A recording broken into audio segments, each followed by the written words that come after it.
Right, so I've been told that if I get this door open, something really cool is on the other side. So the only thing I can really see in this room that I'm in is some levers. So I guess I'll mess with them, right?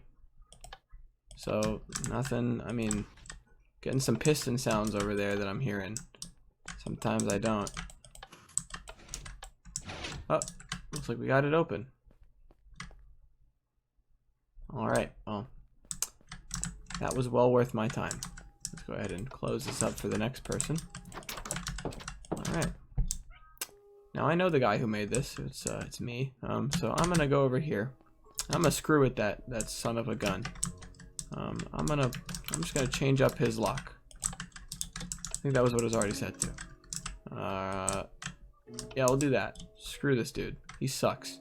Hate this guy. This is a follow-up to a RAM video that I made on my little design, which is absolutely disgustingly ugly. I mean, come on with this. Like, this is who does this really? Apparently me. Honey block, slime block, disgustingness. This is the 64-bit version of the one that I made, and no, I don't have world edit, and yes, it sucks.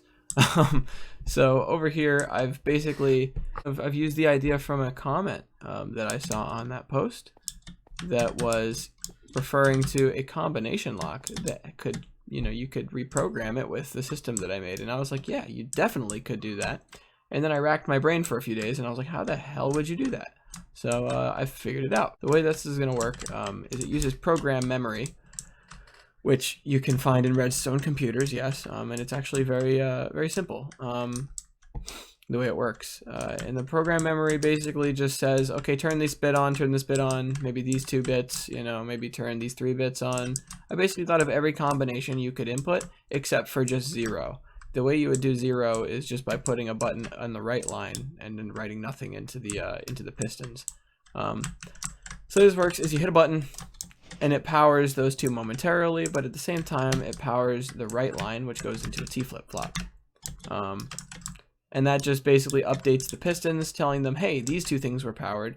And it does it all so that when this unpowers, it doesn't refresh that. So it doesn't just stick out and come back like it was doing before when I had levers instead of buttons and no T flip-flop. So this is how that works, and it works like a charm. It goes into this disgustingly ugly circuit here. I'm just the king of disgustingly ugly, aren't I? Where I got lazy and decided, I don't want my levers to be right here and just have little lines going into the inputs. I want my levers to be all the way over here in this building that I've made, which is, I mean, look at that. It's stylish. I mean, come on. Very modern, very, very sleek design, if I may say so. So those levers go out the back into this mess. They're like tiled next to each other, which is the reason I have these blocks, so that you don't get situations like this where the 2 different inputs are connecting. So that's why it looks so ugly. So don't worry about that. What you need to worry about is what's happening up here in this little, I mean, look at that. That's just something.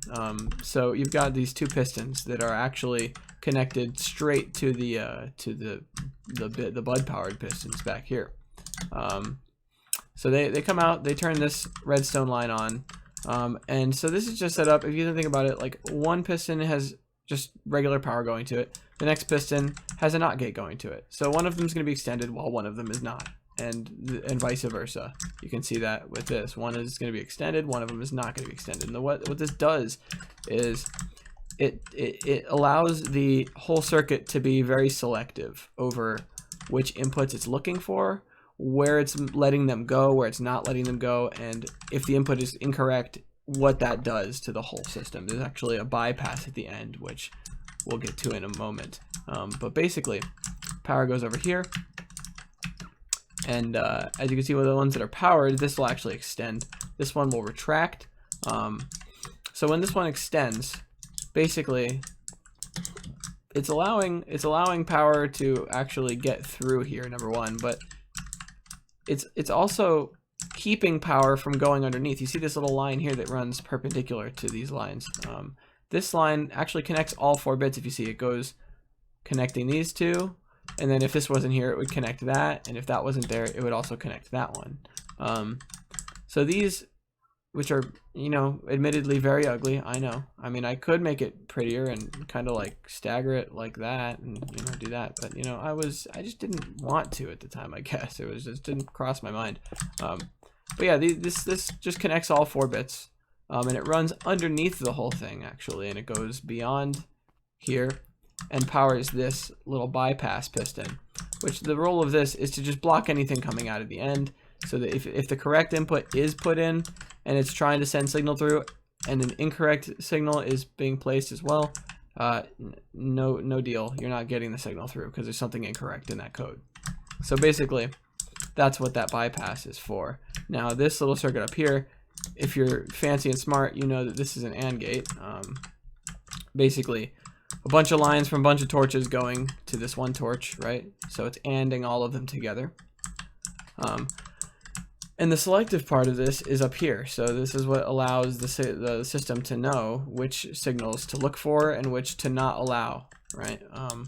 So when this is extended, these are not able to participate in the AND gate. These bits here that are not extended, right? Not allowed to participate in the AND gate because they're incorrect. The ones that are extended are correct. Those are the inputs that you need to put in there to open the door. Those ones are allowed into the AND gate and thus are allowed to then power this when they are turned off by turning the levers in there on, because it's all not gated. It's like wild. So if I turn the correct things on, those are wrong, correct, opens, right?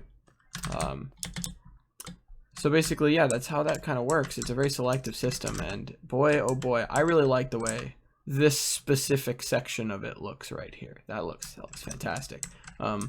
Everything else, I'm kind of a king of making things look like garbage. But yeah, that's how that's gonna function. So you could test this out and just like play with it and be like, oh yeah, so yeah, if you put in these combinations when it's, you know, it's not gonna work if it's the wrong combo. If you're gonna think about building one of these, I would advise to build this sort of building and door quite a lot farther away from the circuit than I have it, because you can hear this piston move from in there. And you can use that to cheese the system. Namely, if I'm just gonna prove it to you guys actually by resetting and I'm just gonna like not look at what the torches are because I don't have these labeled. So I'm just gonna click on that one. And I'm not gonna look at the system. Okay, almost flew too far because I have my eyes closed. All right, so I'm just gonna 4. Okay, so I heard the piston go, so that's not it. 3, nope. 2, that's a correct input. 1, that's a correct input, because neither of them I heard the piston with. So you can cheese it if it's too close. If it's far enough away, you won't hear the piston, and bada boom, bada bing, you won't be able to cheese the system. It's foolproof at that point. And of course, you could make this more than 4 bits. The problem with that is I don't have World Edit, and there's no way in hell. I mean, I'm not doing all the wiring for that. Sorry.